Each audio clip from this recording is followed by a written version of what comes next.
Muy buenos días. Después de la reunión habitual con el presidente de la República y algunos ministros de Estado en este trabajo multisectorial para enfrentar la pandemia de COVID en nuestro país, pasamos a dar la información que corresponde a cada día. En primer lugar, quisiera informar que hemos enfrentado durante los últimos pocos días algunas situaciones particularmente difíciles de brotes locales en sitios de mucho riesgo de esta enfermedad producida por el virus SARS-CoV-2. Esos lugares son normalmente viviendas donde hay una gran densidad, una gran acumulación de población muy vulnerable, con altos niveles de hacinamiento y por lo tanto con grave riesgo de transmitir la infección, y normalmente corresponden a comunidades de inmigrantes a nuestro país.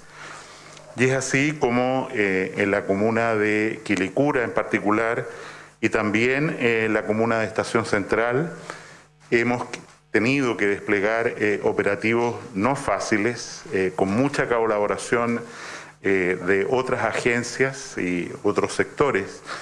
Quiero agradecer muy particularmente de corazón al Servicio Jesuita de Migrantes, que ha jugado un rol fundamental en el entendimiento intercultural, sobre todo con las poblaciones de inmigrantes a nuestro país. Y lo que hemos hecho en estos lugares ha sido fundamentalmente invitar, convencer a las comunidades a ser trasladados a algún sitio donde puedan hacer en forma más adecuada, protegida, su cuarentena, su periodo de cuarentena. No tenemos situaciones de personas graves en estos dos brotes a los que hago alusión en la comuna de Quilicura y la comuna de Estación Central, pero, por ejemplo, ayer se logró convencer a 50 de las personas, de las 250 personas de Quilicura, que se trasladaran a distintos hostales sanitarios, fundamentalmente hoteles, y esperamos que eso siga hoy día para lograr que las 250 personas de esta comunidad puedan hacer su cuarentena en una forma segura, con alimentación, con cuidado y por supuesto con una vigilancia de salud por si alguno de ellos presenta síntomas más serios de enfermedad. En relación al recinto penitenciario de Puente Alto, se han tomado también algunas decisiones, como es testear masivamente a la población. Estamos hablando del orden de 980 internos.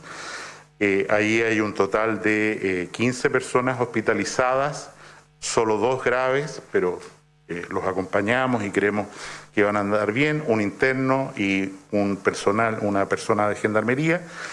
Pero hemos tomado la decisión de generar un área de aislamiento dentro de este recinto penitenciario para las personas que tienen un examen positivo para COVID, aunque estén asintomáticas, y para eso se preparó evacuando a internos más bien del sector juvenil, y en segundo lugar produciendo un traslado de un número relevante de internos a otro recinto. No es prudente que revele cuál, por razones de seguridad obviamente, que están siendo trasladados en el día de hoy para disminuir la población penitenciaria en este recinto y controlar este brote, espero, a la brevedad posible.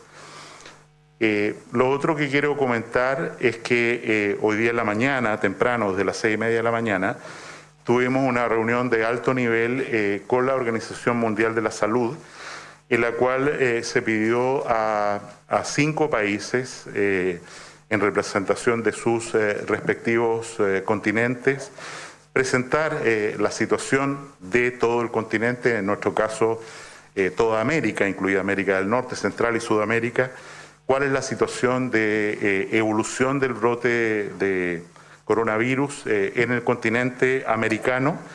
Ese honor le correspondió a Chile y creo que es importante poner en común algunos de los temas que se conversaron en esta reunión y sobre los cuales va a haber, por supuesto, pronunciamientos o discusiones en los próximos días. En primer lugar, se habló ampliamente del sentido y del concepto de nueva normalidad. Como se sabe, este concepto fue acuñado por la Organización Mundial de la Salud para tratar de hacer comprensible que la nueva etapa o lo que viene después de este periodo de pic o de alta intensidad es una situación no de vuelta completa a la normalidad que teníamos antes, sino a la mantención de vigilancia epidemiológica, test, diagnóstico, en fin, una serie de acciones para lograr que las olas siguientes de esta epidemia, que pueden durar varios años, sean siempre controladas y lo más suaves y decrecientes posible, como ha sido habitualmente la historia de las epidemias que han afectado a la humanidad, que duran varios años los brotes y van disminuyendo, salvo el caso particular de la gripe española del año 1918, que tuvo un brote muy suave, se produjeron medidas muy duras de aislamiento que dejaron continentes enteros prácticamente sin enfermedad.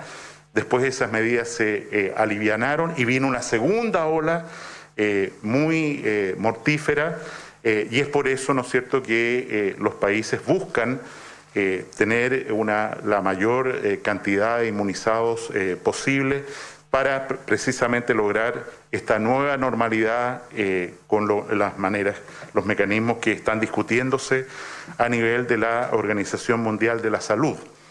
La organización también ve que es necesario una nueva economía mundial post-COVID y se habló en esta reunión de que todas las agencias ya financieras, económicas, mundiales están trabajando en esto, porque efectivamente la recesión mundial que va a afectar al planeta después o en los meses que vienen está plenamente consciente para todo el mundo en lo que se traduce en hambre, falta de acceso a medicamentos, falta de cuidados médicos y los riesgos que ello implica. Creo que también es muy relevante señalar que se habló extensamente con la experiencia no solo de los que participamos haciendo ponencias, sino que después a través de las preguntas, que hay un interés muy enorme por entender mejor este brote epidémico y dentro de esto hay una pregunta crucial respecto al número de personas que cursan una infección por coronavirus sin presentar ningún síntoma, asintomático, y esto quiere decir que no necesitan medicación, no necesitan cuidado médico, no se hospitalizan. En la estimación de esta reunión de esta mañana se señala que los números están convergiendo alrededor de un 75%. Esto quiere decir que de cada 100 personas que hacen una infección por coronavirus, 75 de ellas no sabe, no tuvo síntomas, no tiene ninguna noticia de que alguna vez cursó esta enfermedad, pero lo que es muy relevante, estas personas quedan inmunes para adquirir esta infección en al menos un tiempo de varios meses. No podemos extenderlo a años porque todavía falta información, pero al menos durante varios meses, y puede significar, ¿no es cierto?, según la organización, que las cifras de letalidad, o sea, cuántos fallecen por número infectado, el requerimiento de pensar en nuevas olas en la medida en que mucha gente, más de lo que se cree que es inmunizada, aparece muy relevante. Respecto a lo que nosotros hemos llamado carnet COVID, que básicamente lo que señala es que las personas que tuvieron un PCR positivo y tuvieron una infección han cumplido la cuarentena, como mencioné ayer, de 14 hasta 28 días y que por lo tanto tienen una muy baja probabilidad de enfermar a otros o enfermarse ellos de nuevo, al menos en los próximos 3 meses por ser conservador. Este tema está muy candente en la Organización Mundial de la Salud. A las autoridades allí representadas no les gusta el nombre que han dado algunos países a este carnet COVID, como lo hemos llamado nosotros, que lo han denominado más bien pasaporte de inmunidad.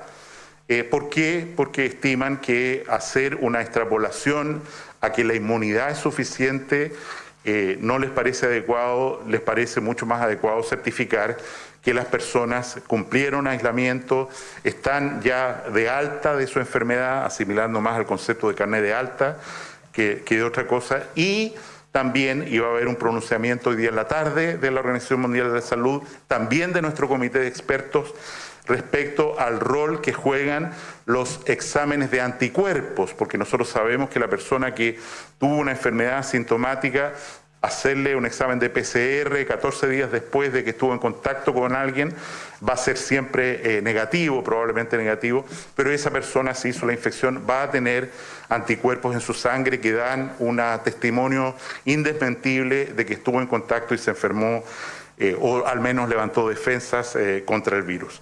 Los mantendremos al tanto de estos avances. Es completamente legítimo decir que con 3,5 meses desde la llegada de este virus a tener contacto con y a enfermar a los seres humanos, todavía pareciera que hay mucho más que aprender que por decir como o por señalar como conocido con seguridad. Y en ese sentido tenemos que estar muy atentos a las experiencias de otros países, a la evidencia científica, porque cada día aparece información nueva que puede tener una repercusión extraordinariamente relevante en el manejo de esta pandemia y de la salud de la población, no solo hoy día, sino por supuesto en el futuro. Sin decir más, dejo con ustedes a la subsecretaria Paula Daza para que dé cuenta de las cifras del día de hoy.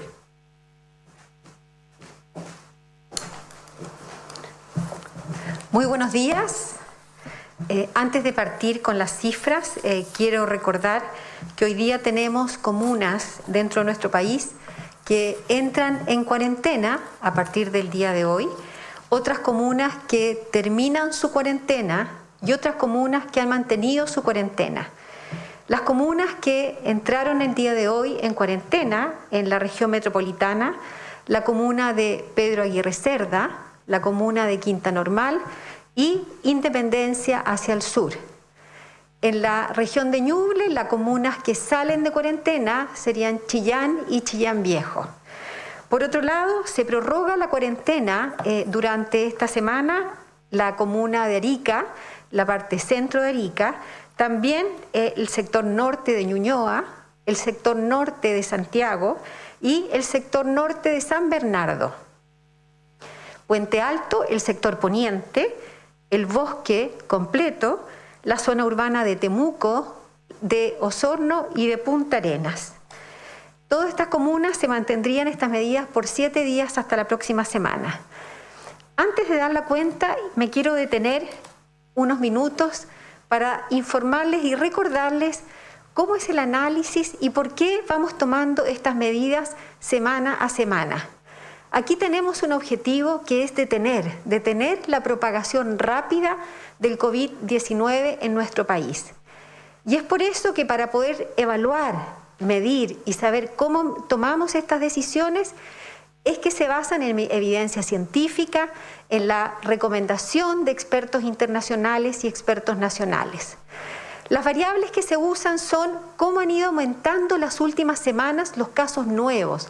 ¿Cuántos casos nuevos tenemos en una población? ¿Qué es lo que hemos llamado incidencia? ¿Qué tan concentrado está este número de casos nuevos? ¿Es en un territorio pequeño? ¿Es en un territorio que está grande? Y la tercera variable, y una de las variables más importantes, es lo que hemos llamado variable sanitaria. ¿Y a qué nos referimos cuando hablamos de una variable sanitaria? ¿Cuántos adultos mayores? ¿Cuántos enfermos crónicos? ¿Cuál es la respuesta sanitaria que podemos darle a esas personas en caso que se enferman? Y otras variables que es tremendamente importante, porque aquí tenemos una amenaza, que es el coronavirus, pero tenemos otras amenazas de salud que vemos el impacto negativo que producen las cuarentenas en la población.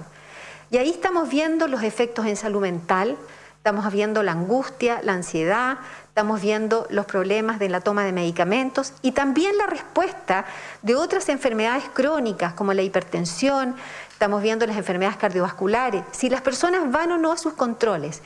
Y es por eso que cada una de estas medidas, semana a semana, la evaluamos rigurosamente para que las personas que estén y van a estar en cuarentena mantengan este resguardo. Finalmente quiero decir, antes de ir a la cuenta, que aquellas comunas que no están en cuarentena tienen que mantener todas las medidas de aislamiento que son necesarias para disminuir la propagación del virus. Estamos hablando del distanciamiento social, del lavado de manos, estamos hablando del uso de mascarilla y estamos hablando también y sobre todo de cuidar a esos adultos mayores que sabemos que son ellos que en caso de enfermar pueden terminar en forma grave hospitalizados.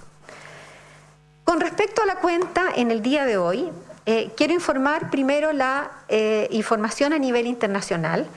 La situación mundial es que al día de hoy se han registrado más de 2.600.000 personas contagiadas con coronavirus, de los cuales más de 184.643 han fallecido. Del total de personas al día de hoy se han recuperado 721.531 personas.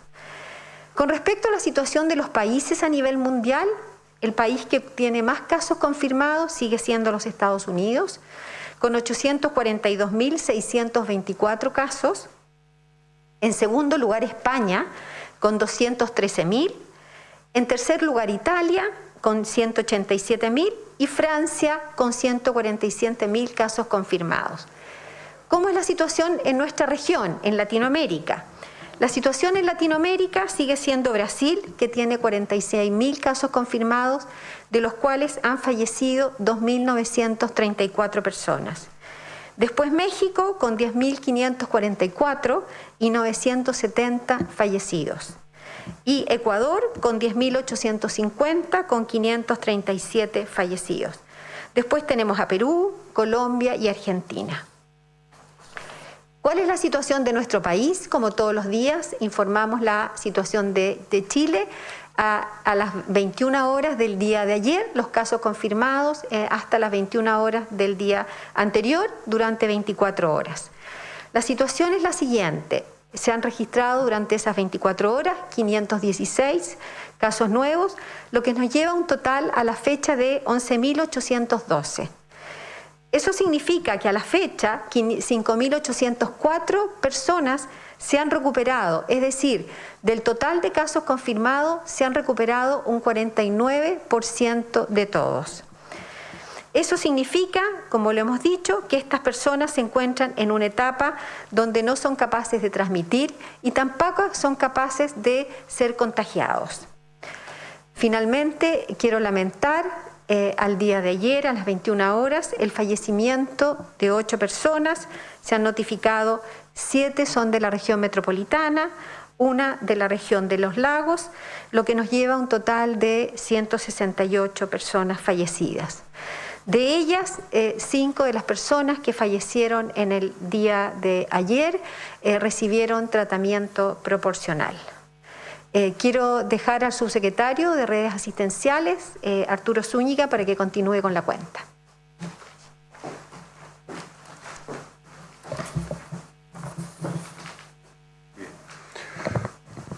Muy buenos días. Se ha hablado bastante acerca del dicho de que las pandemias sacan lo mejor y lo peor del ser humano. Y ayer hemos visto una de las situaciones lamentables en cuanto a casos de discriminación, de racismo, y eso obviamente es muy condenable. Por otro lado están los casos buenos, en donde durante el fin de semana vimos el caso de la señora Miriam, la señora que vive en Concepción, quien desarrolló, elaboró con sus propias manos mascarillas para ponerlas a disposición de sus vecinos de forma gratuita. Y al igual que ella, yo hoy día estoy utilizando una mascarilla que han elaborado en el Hospital del Carmen de Maipú.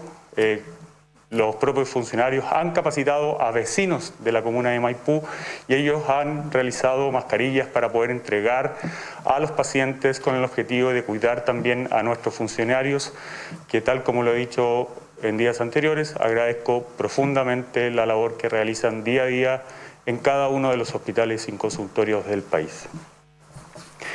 En relación a la cantidad de personas que hoy día se encuentran en hospitalización, tenemos un total de 411 personas que se encuentran en hospitalización de cuidados intensivos y de ellas 316, es decir, 3 de cada 4, se encuentran con ventilación mecánica. Hay 75 personas que se encuentran en condición crítica de salud. Quiero mencionar y recordar acerca de nuestra capacidad de ventilación mecánica. Al día de hoy tenemos 536 ventiladores mecánicos disponibles, es decir, que están sin utilización y pueden ser ocupados por cualquier ciudadano de nuestro país.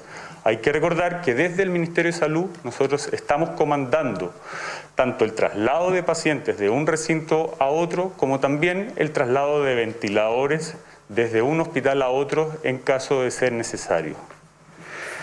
Quiero explayarme un poco en esta situación de los ventiladores que se ha hablado bastante y contextualizar cuál era la situación inicial, cuál es la situación actual, para también contarles acerca de la situación que nosotros tenemos planificada. Nosotros en un comienzo contábamos con 1.229 ventiladores, esto es al 15 de marzo del año 2020. Nuestra planificación incluyó una serie de acciones. ¿Cuáles son estas acciones? Primero, la compra de ventiladores. También la disposición de ventiladores pediátricos que se pueden ocupar en adultos, ventiladores que estaban como backup en ciertos hospitales que también se pusieron a disposición y se habilitaron las camas, y también ventiladores que fueron reutilizados, reacondicionados para ser dispuestos para esta pandemia.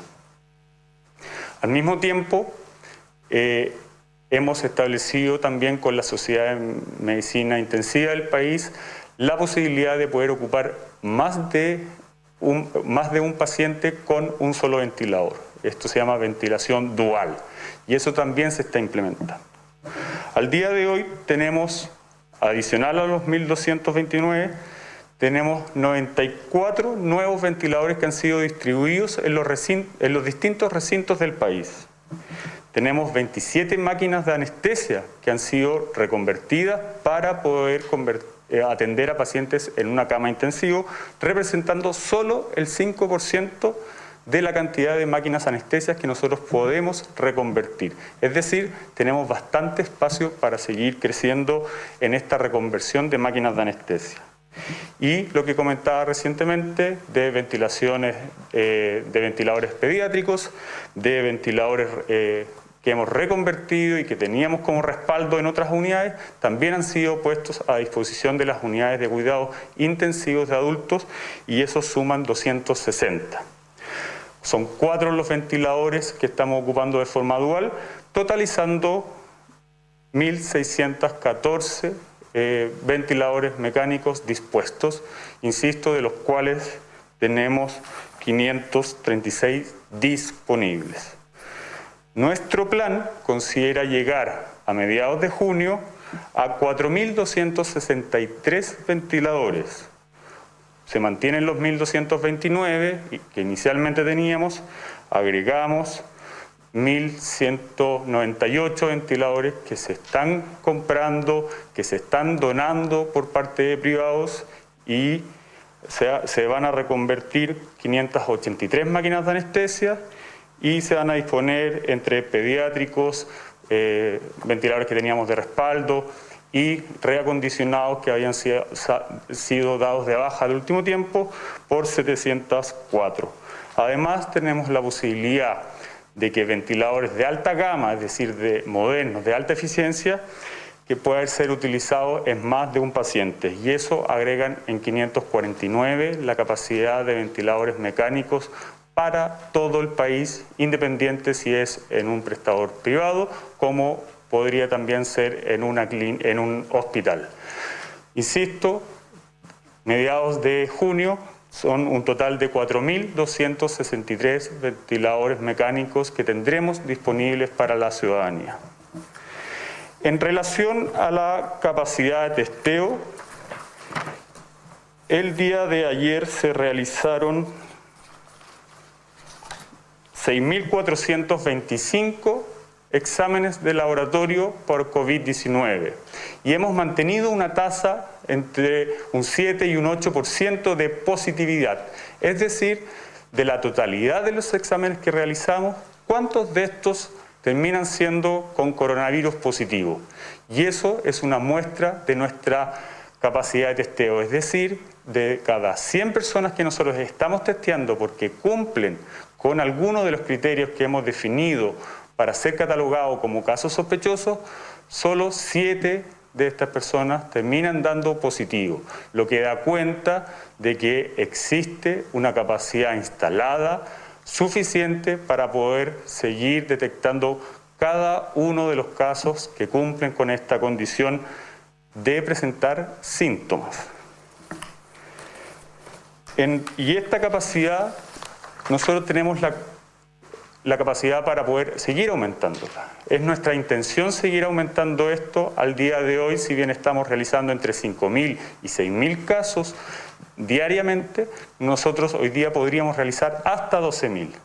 Y el día de mañana, a la medida que vayamos sumando a los nuevos laboratorios, trabajando 24 horas cada uno de ellos, nosotros vamos a poder llegar a un número de 15.000 exámenes por día, lo que nos sitúa nuevamente como uno de los países que más exámenes realiza por millón de habitantes en nuestra región.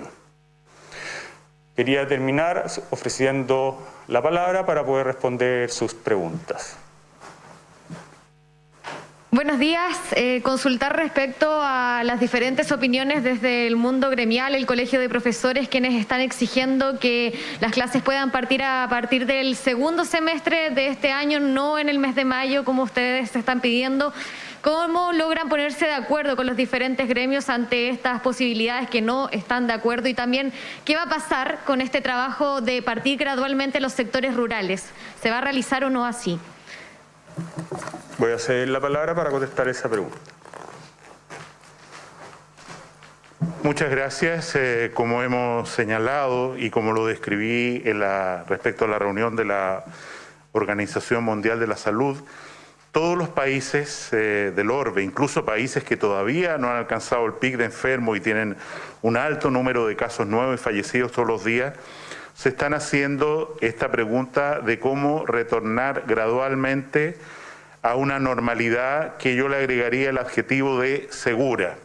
¿Por qué? Porque entendemos que, por ejemplo, en lo que se ha señalado, puede haber padres apoderados que tengan temor a enviar a sus hijos de vuelta a clase, y lo que tenemos que garantizar como Estado es que en realidad ese proceso se haga gradualmente y se haga en forma segura. Esto está a cargo, por supuesto, del señor ministro de Educación.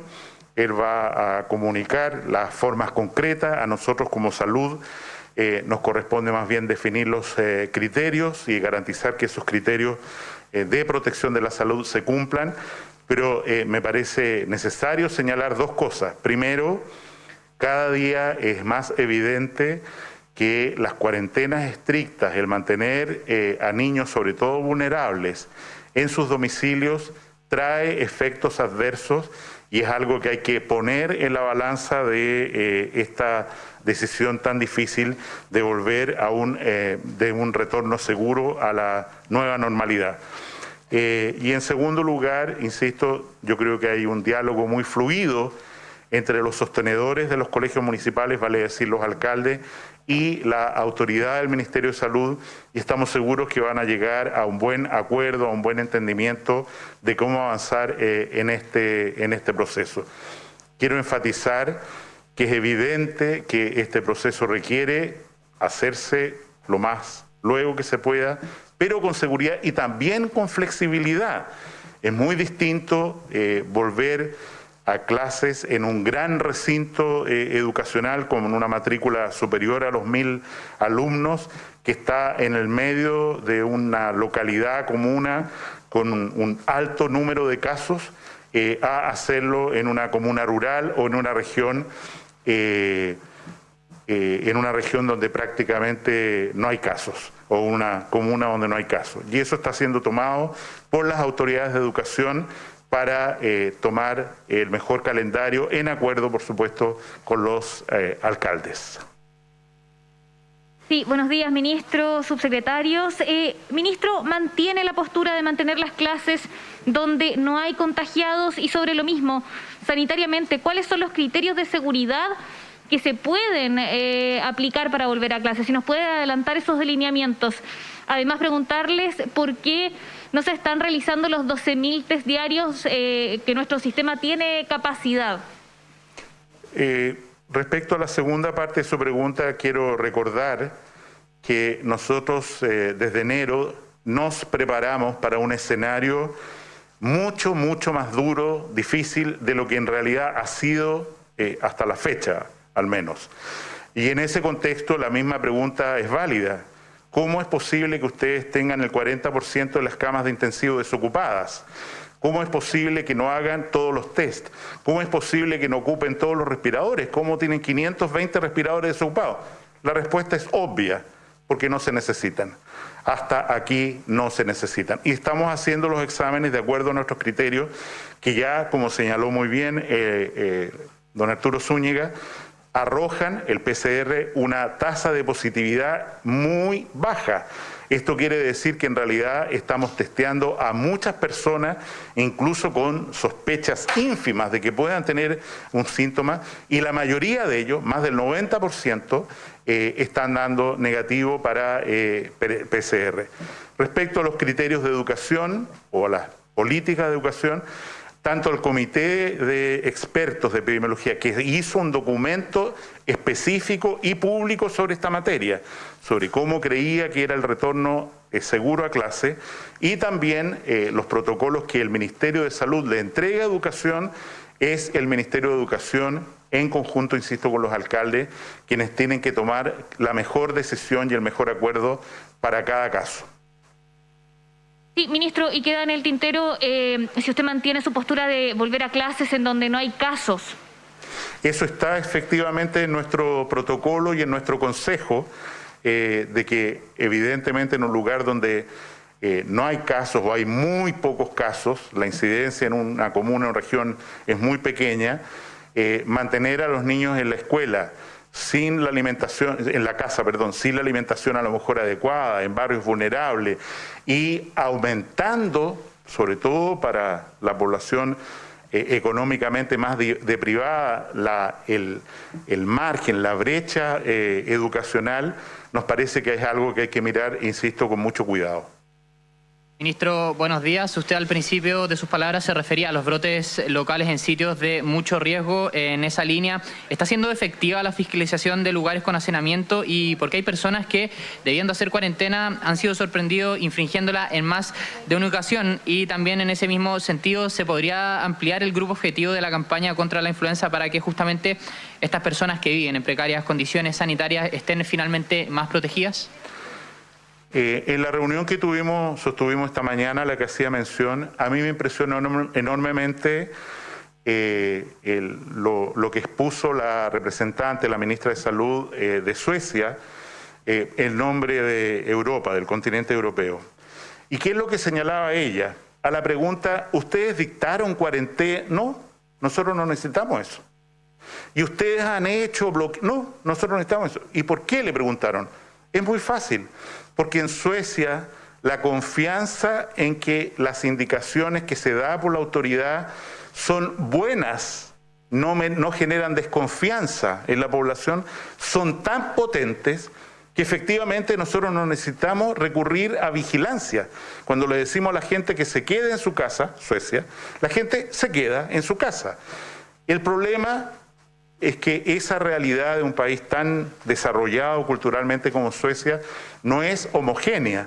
Y efectivamente vemos que incluso en comunas donde hay cuarentena, hay un alto número de casos, sigue habiendo una circulación muy grande de personas e incluso, en nuestra opinión, una solicitud de permisos a las comisarías físicas o virtuales más allá de lo prudente. El señor ministro de Defensa decía ayer que se habían solicitado como 30.000 permisos en la ciudad de Temuco, lo que es evidentemente un exceso que hace que la cuarentena como instrumento no funcione adecuadamente. Y es por eso, insistimos, que hay una responsabilidad de cada uno de nosotros en esto, en respetar las indicaciones, respetar la cuarentena y también lo hablamos en la reunión de la mañana, es evidente, habló India también, por ejemplo, hay lugares donde hay población muy vulnerable, en la que decirle, y perdón que hable de un ejemplo real, dramático, que ha sido comunicado por los medios de televisión, donde tenemos que en una pequeña pieza viven, cocinan, ¿no es cierto?, duermen juntos, 4, 5 personas.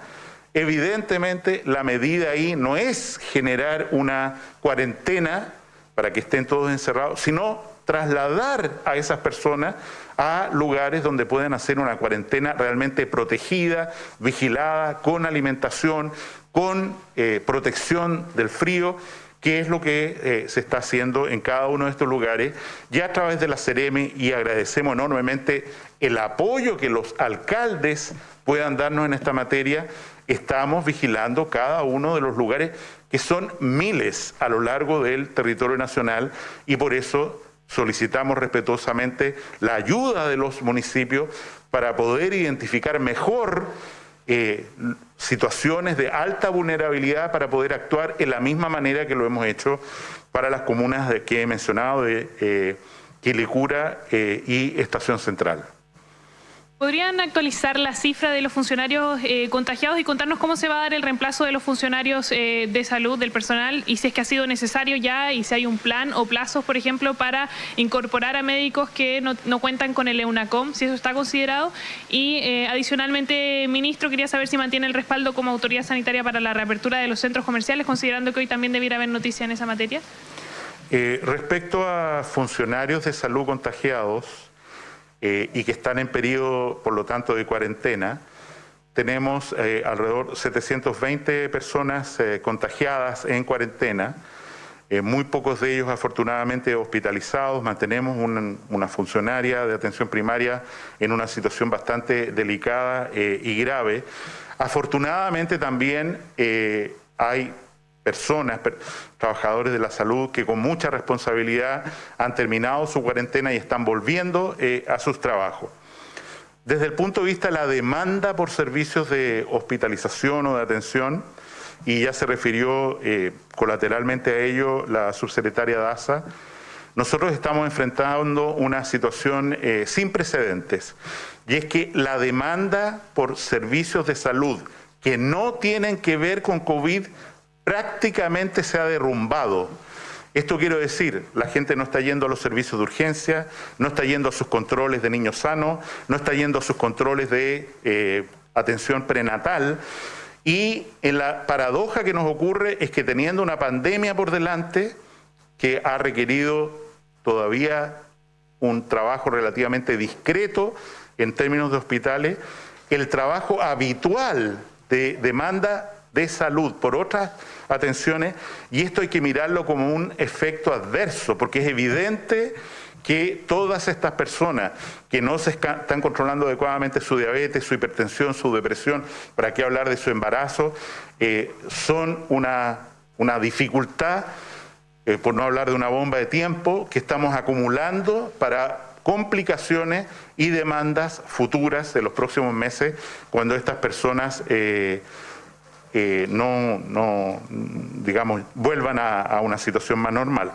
Quiero recordar que la plataforma Yo Sirvo a Mi País se va a lanzar mañana, donde todas las personas, y algunas como las que usted menciona, profesionales extranjeros, en fin, pueden enrolarse y entrar a participar en el manejo de esta pandemia. Insisto, se va a lanzar mañana para voluntarios, y ojalá tengamos una alta adhesión, porque vuelvo a reiterar, lo que viene hacia los próximos meses no es fácil ni para Chile ni para el sector sanitario, y por eso necesitamos la máxima ayuda posible. Ministro, buen día. Se han visto largas filas en servicios como Chile Atiende, por ejemplo. En ese sentido, ¿cómo se puede hacer funcionar nuevamente el Estado? Ustedes han tenido reuniones con representantes de los funcionarios públicos, pero de manera segura tanto para los funcionarios como para las personas, para evitar también estas aglomeraciones, y en ese sentido también consultarles sobre este proyecto para extender el postnatal, si también es necesario para aquellos casos de mujeres que se encuentran con postnatal extender este plazo, y para el subsecretario Zúñiga si se puede extender en el uso de estos ventiladores para más de una persona, si sería solo en casos COVID o también para pacientes con otro tipo de tratamientos.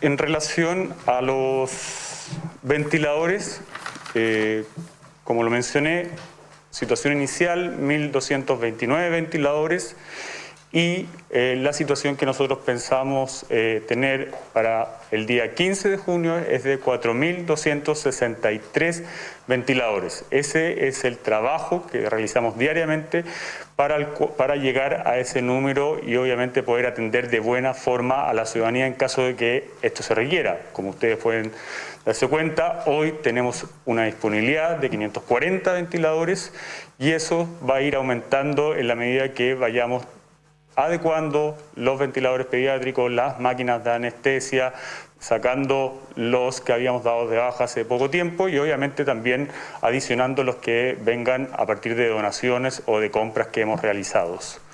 En relación a la ventilación dual, esta modalidad obviamente se ocupa en casos cuando ya se han agotado las otras instancias y obviamente eso requiere también de ciertas condiciones, como por ejemplo que los pacientes tengan la misma necesidad de oxígeno, ¿ya? Por lo tanto, esa indicación médica debe estar muy bien definida y es por eso que este planteamiento se ha hecho a través del Comité Clínico Asistencial que hemos constituido en paralelo al Comité de Epidemiología, y este Comité Clínico Asistencial obviamente ha estudiado y ha validado el uso siempre y cuando obviamente se mantengan las condiciones de haber utilizado las medidas anteriores que recién mencionado. Muchas gracias.